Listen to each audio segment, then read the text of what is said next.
পড়ন্ত বিকেলে প্রিয় মানুষের সাথে প্রাকৃতিক সৌন্দর্য উপভোগ করার জন্য সবার কাছে প্রিয় হয়ে উঠেছে বাঁশকাঠের একটি সেতু।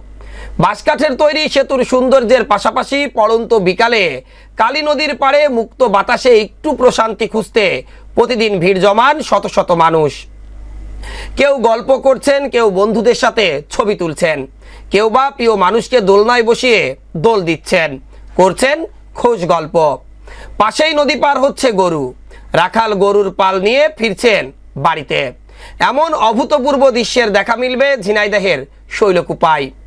এই উপজেলার শ্রীরামপুর গ্রামের উপর দিয়ে বয়ে যাওয়া কালী নদীর উপর বাঁশ দিয়ে নির্মিত সেতু এখন এই এলাকার মানুষের অবসর যাপনের একমাত্র মাধ্যম হয়ে দাঁড়িয়েছে। তবে কয়েক বছর আগেও নদীর দুপারের মানুষের যাতায়াতের একমাত্র বাহন ছিল নৌকা। নদীতে সেতু না থাকায় বছরের পর বছর বিচ্ছিন্ন ছিল এপার থেকে ওপারের দুই ইউনিয়নের হাজার হাজার মানুষের যোগাযোগ ব্যবস্থা। ফলে দুই জনপদের বাসিন্দারা নিজেদের সম্পর্ক উন্নয়নে পিছিয়ে পড়েছিল।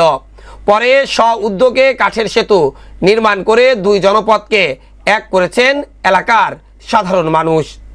সেতুটি এখন এই এলাকার মানুষের বিনোদনের খোরাক জুগিয়েছে। সেতু, নদী ও আশেপাশের প্রাণ প্রকৃতি দেখতে প্রতিদিন শত শত মানুষ পরিবার পরিজন বন্ধু বান্ধব নিয়ে ছুটে আসছেন। বিশেষ করে পার্শ্ববর্তী ইসলামী বিশ্ববিদ্যালয় শিক্ষার্থীদের কাছে জায়গাটি এখন মিনি সুন্দরবন নামে পরিচিত হয়ে উঠেছে। স্থানীয়রা বলছেন, সেতুটির আশেপাশের প্রকৃতি এক এক সময় এক এক রূপ নেয়। শীতকালে শিমুলের লাল ছোঁয়া আর বর্ষায় নীলাভাব, আকাশের সাথে স্বচ্ছ পানিতে টয়টম্বর। মানুষের আনাগোনা দেখে স্থানটিতে বসেছে কয়েকটি টং দোকান।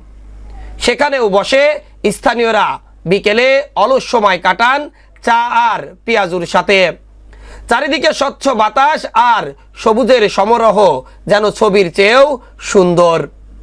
এই এলাকার যুব সমাজের স্ব-উদ্যোগে 2022 সালে প্রায় 4 লক্ষ টাকা ব্যয়ে বাঁশ ও কাঠ দিয়ে প্রথমবারের মতো নির্মাণ করা হয় এই দৃষ্টিনন্দন সেতুটি। Desk report, eagle TV news.